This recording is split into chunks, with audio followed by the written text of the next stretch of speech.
Greetings everyone and welcome to today's webinar. I am Sean Mehmeti, Marketing Manager for Quality Management System here at PECB and organizer of this webinar.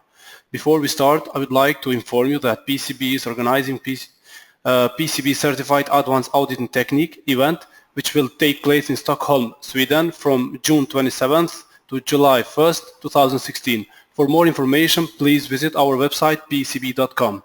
As for today's webinar, we will discuss what ISO management system can learn from Balanced Scorecard. Great to have you here all with us. The webinar will be presented by PECB certified trainer and experienced enterprise architect and program director working on various technology solutions for clients in the financial service, manufacturing and public sector, Mr. Orlando Olumide Odeide. Please feel free to write your questions and comments in the question box in the right-hand control panel, or you can use the right-hand function. We will unmute you and you will have a chance to ask the question directly to Mr. Odeide. All of the other questions will be answered accordingly at the end of the presentation.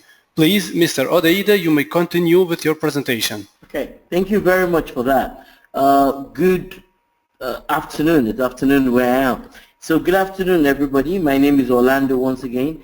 The topic for this, the title for this webinar is going to be what ISO management systems can learn from Balance Scorecard. I've been a Balance Scorecard practitioner for at least 5-6 years now, and I've come to learn a lot from the Balance Scorecard methodology and what it contains, and I think a lot of people will help organizations to both implement and to audit ISO management systems have a lot to gain and to learn from the methodology called Balance Scorecard. So I'll just go straight into it. All right. So today I'm going to look at 3 key things, and hopefully this webinar will be short enough. We'll be talking about what is the Balance Scorecard, why is the entire corporate world adopting it as a strategy and performance management tool, and finally, what do ISO implementations and standards have to learn from Balance Scorecard? So it is very important and it is essential that we cover these 3 subtopics and that we understand clearly what Balance Scorecard is and what value it brings to an organization. So the people who are in charge of or who wrote it, Balance Scorecard as of today is made up of 5 volumes, volume 1, volume 2, 3, 4, and 5, and it was primarily written by 2 gentlemen called Professors Kaplan and David Norton, and both of them are the ones who came up with this. And my slide says 70% of Fortune 1000. I can almost guarantee as of today it is 100% of Fortune 1000 companies use Balance Scorecard one way or the other to manage both their performance and their strategy. It is actually all companies. I've barely seen any organization that is not using Balance Scorecard one way or the other. All right. So Balance Scorecard is used as a roadmap for creating the strategic management system for organizations, and this helps drive overall performance. So some people use it primarily from a strategy perspective. Some people use it purely from a performance management perspective. But I guess the best of it are the people who use it from both perspectives, both from strategy and performance. They have the best of both worlds. And it's a comprehensive, it helps to comprehensively measure how an organization is doing, specifically with regards to their strategic goals. Okay? So, I mean, if you remember nothing from this webinar, you should remember that Balance Scorecard translates strategy into action and is built around 4 perspectives. What are these 4 perspectives? It is customer, financial, internal process, which we call business process in modern day parlance, and what we call learning and growth, and some people call it people perspective. So it looks at it from these 4 perspectives. Who are our customers? What do they want from us? Financial, how much money do we need to make? What kind of costs do we need to maintain? How do we need to be cost efficient? What kind of internal business processes do we need to excel at, and how do our people learn and grow? And then, of course, how do we learn and grow as an organization? So that's what makes a balance.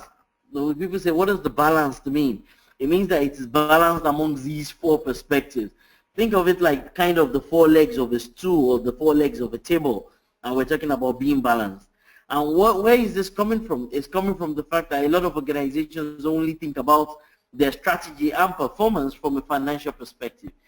And what Professors Kaplan and Norton are saying in here is that you should think about it based on 4 perspectives: customer, financial, internal process, and then learning and growth perspective. Okay? So why do we do Balance Scorecard?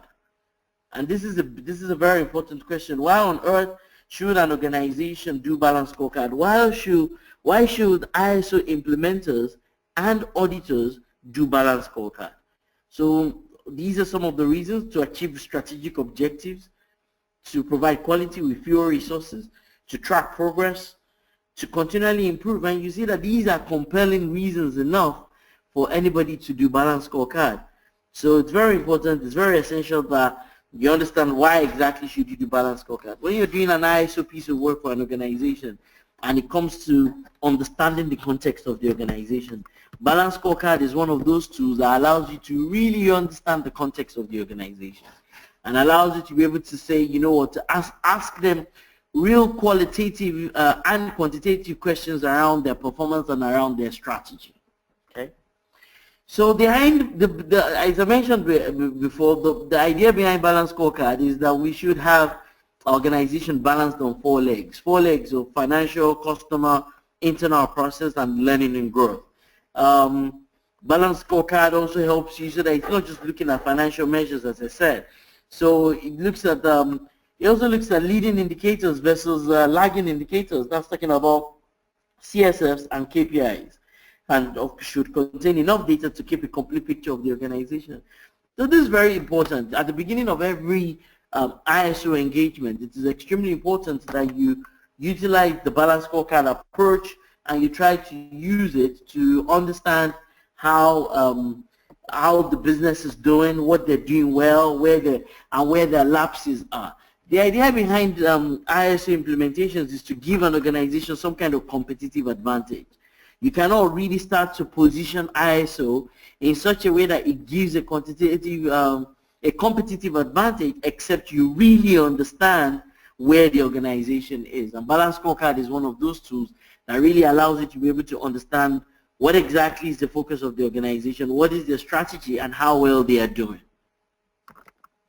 So also very important within the Balance Scorecard is to understand these 4 terms, especially when we talk about what is the mission of the organization and what is the vision of the organization. These are very important.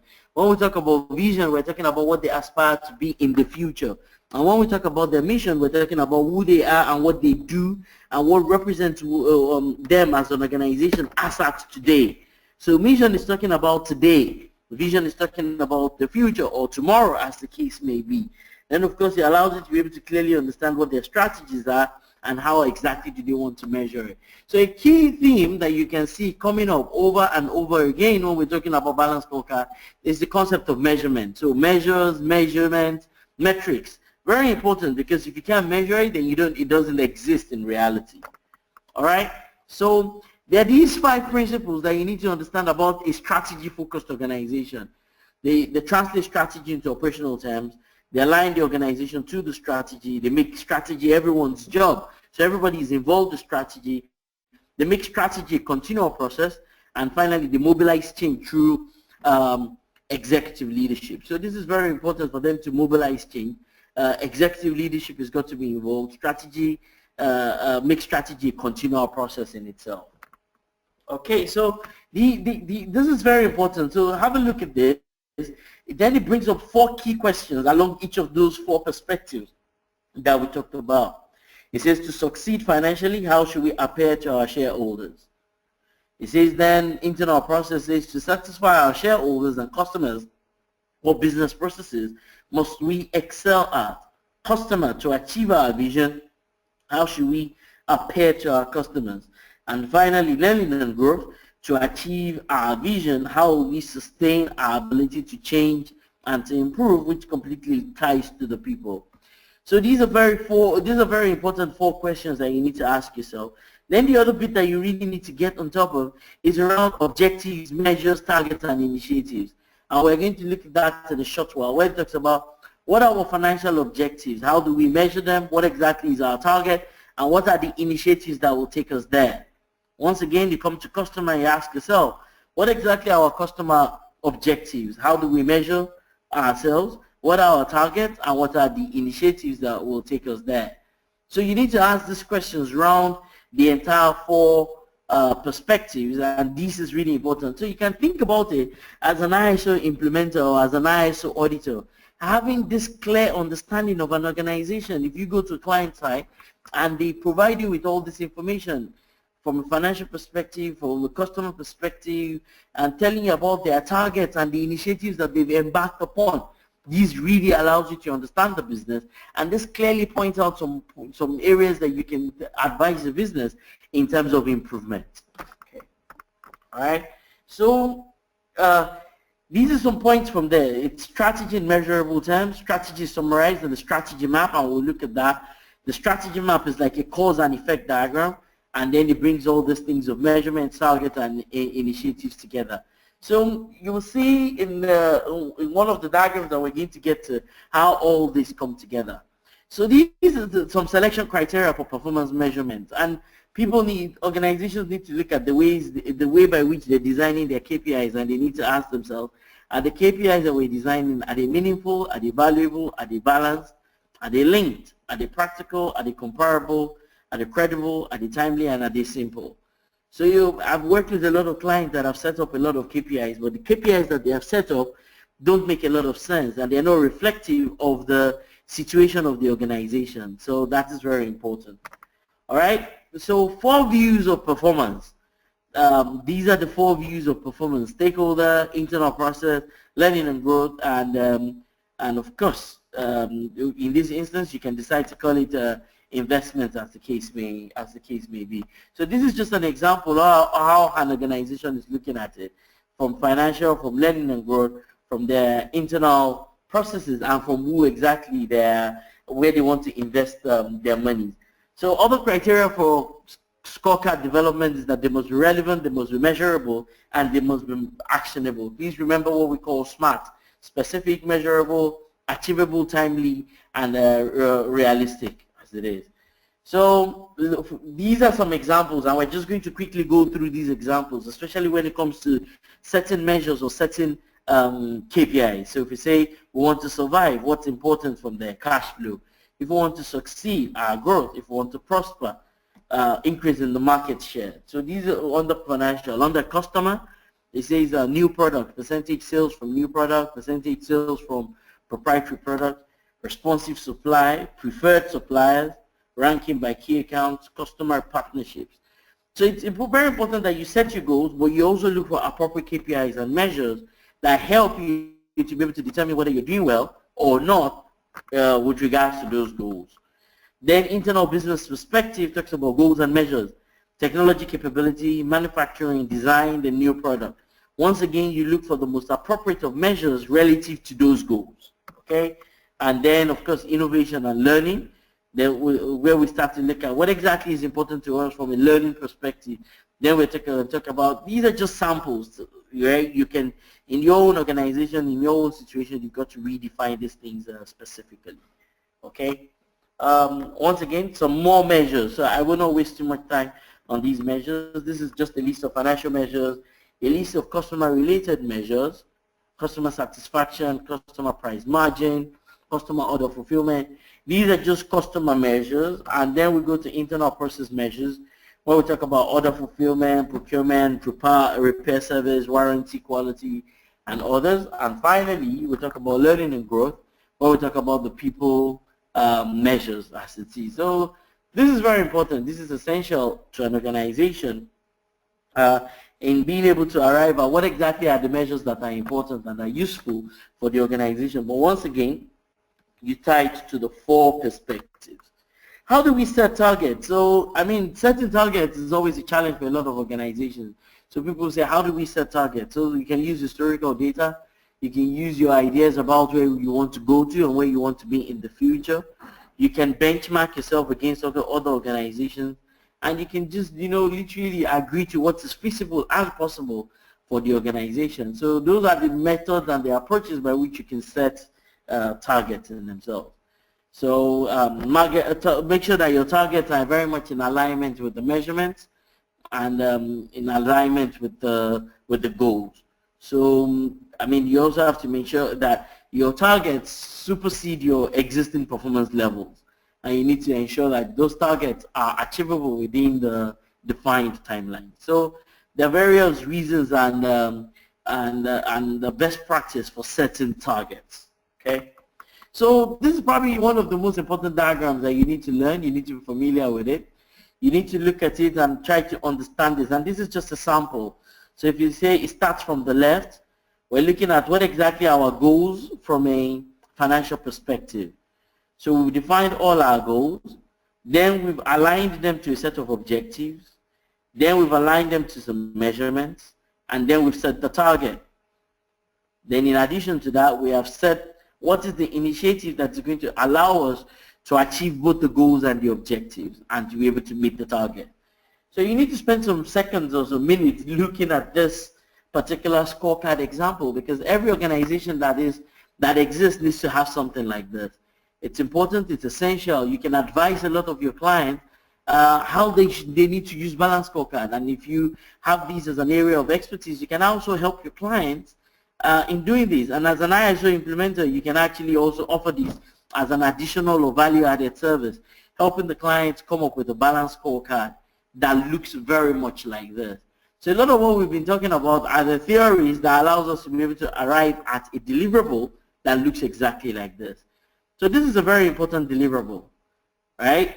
The goals under each of those four perspectives, the objectives, the measurements, how do we set the target, what initiatives will take us there, and finally, what exactly is the budget from an OPEX perspective, from a CAPEX perspective, and sometimes even from a STRATEX perspective. So if you're looking for one diagram to take away or one slide to take away from this entire presentation, this is the slide. Every business needs to implement something like this. And these will be very useful to ISO consultants, both in terms of when they're doing their audit or when they're doing implementation work. More importantly, you can also offer these as an additional area of service and value add to your clients. All right.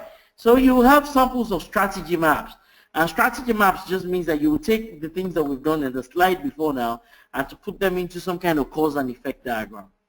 So if you look at this strategy map, we have layer 1, layer 2 in terms of the roles, and you can see the four perspectives.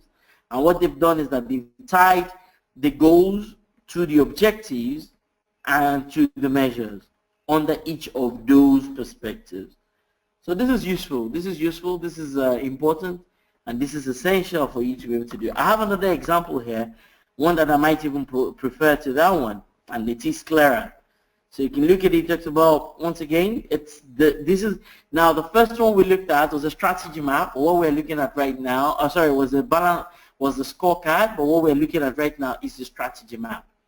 And the strategy map lays on each other, from the financial to the customer to the internal to the learning and growth perspective. So you need to be an expert at doing this, which is the scorecard. You have to learn how to do it for your clients because it is extremely value adding.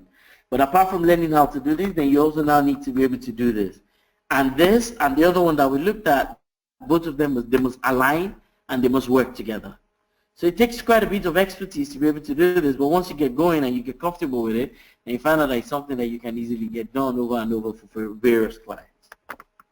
All right, so I mean that's really the highlight of this presentation, the ability of your ability to be able to recommend to your client and to be able to walk them through a scorecard that looks exactly like this, and in addition to that, be able to draw a strategy map. That really is the idea behind this presentation. Every other thing that we're doing is so that we can produce these two deliverables, the one on the slide before and this one. All right. So we'll go into why do we need to measure to determine how effectively or efficiently the process or service satisfy the customers, to identify improvement opportunities, and to make decisions based on facts and data in itself. Also, targets. Targets are very important. We need to be able to set targets. We need to be able to adequately set targets as an organization. Targets need to be set for all measures. Should have a solid basis, give personnel something for which to aim. We need to be able to determine targets, sensible targets, smart targets, targets that make a lot of sense. Okay. Then of course, finally, we need to be able to talk about the projects or the initiatives that take us there.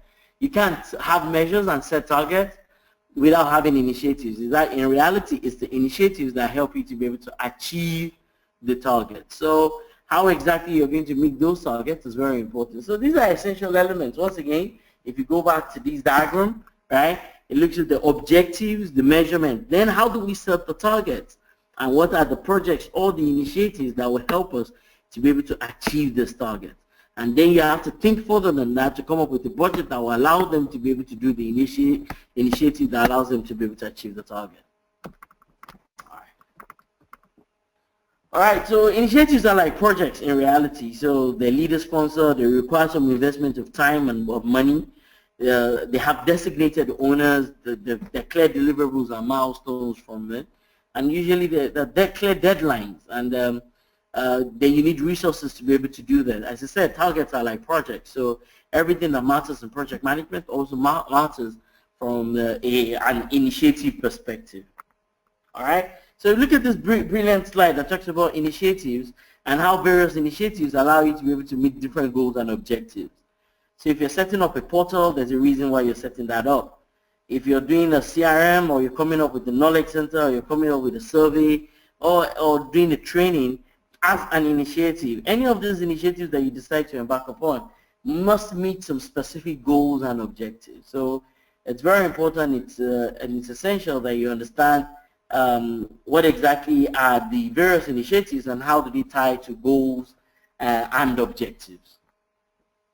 Once again, this is another slide that is really great. Talks about if you decide to go embark upon an initiative, and the initiative can be an ISO initiative.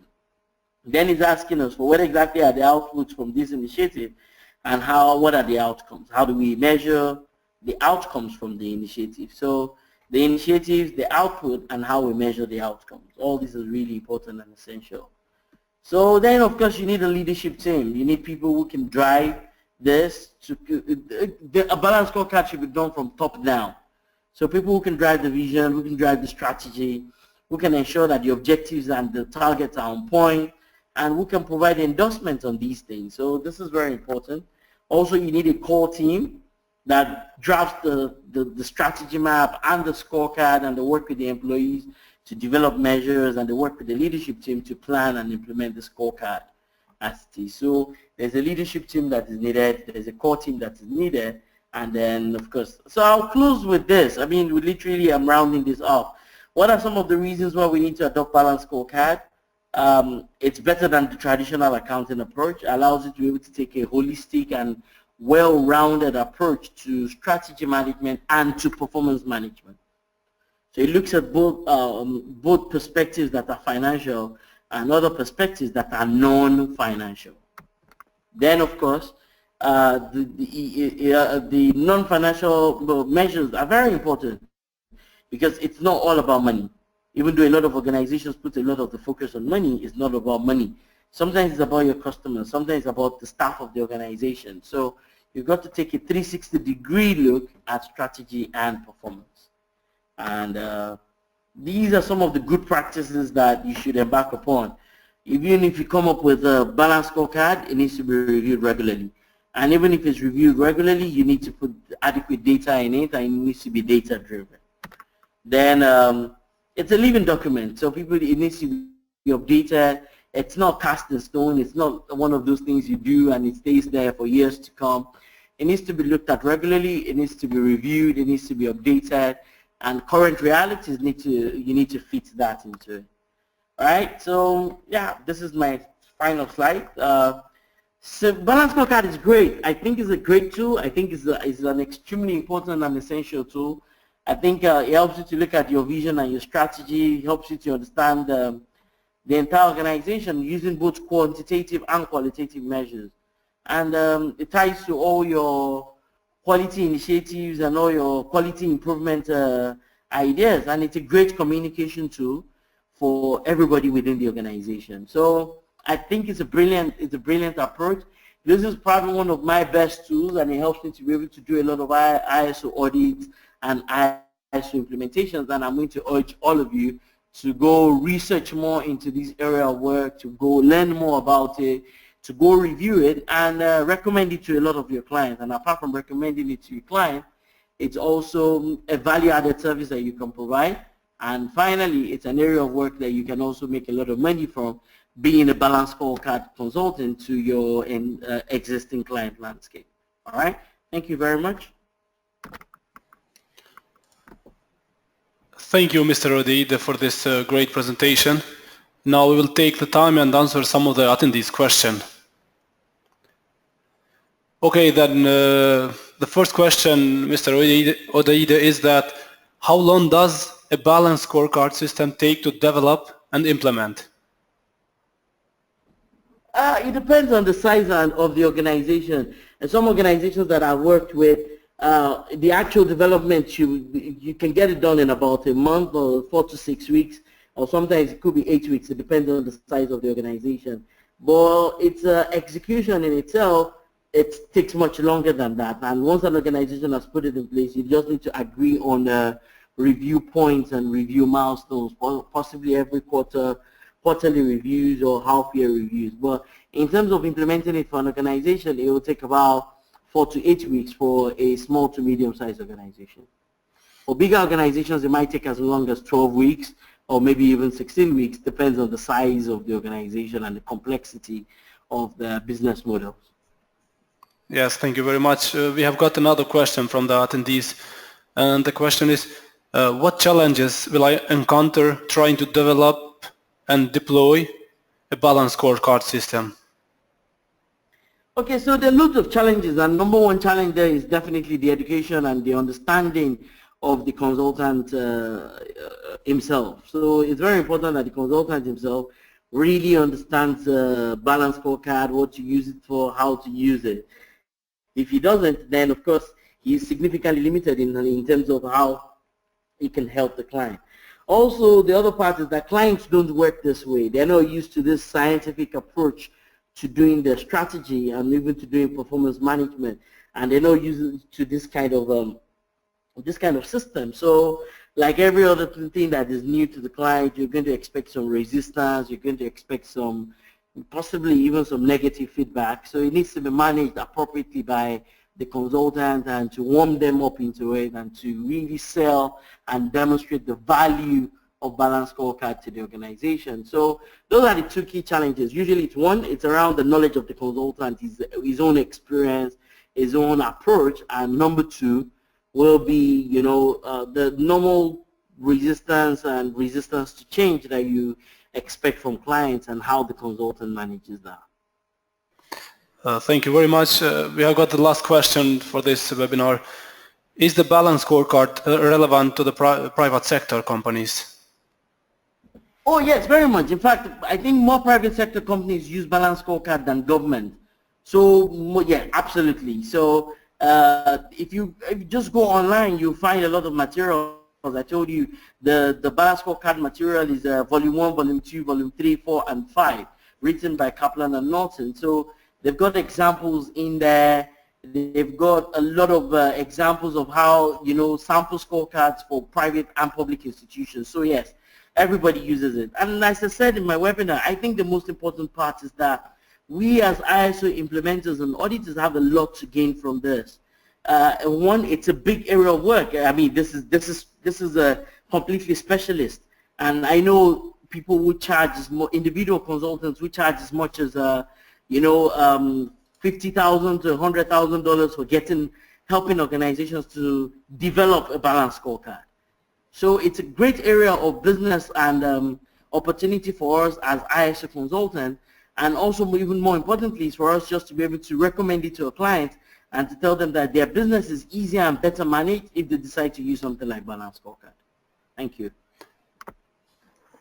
Okay, then Mr. Odeide, thank you again for this clear and informative presentation. I want to thank all the attendees as well for taking the time out of your busy schedules to join us today. We hope you enjoyed the webinar.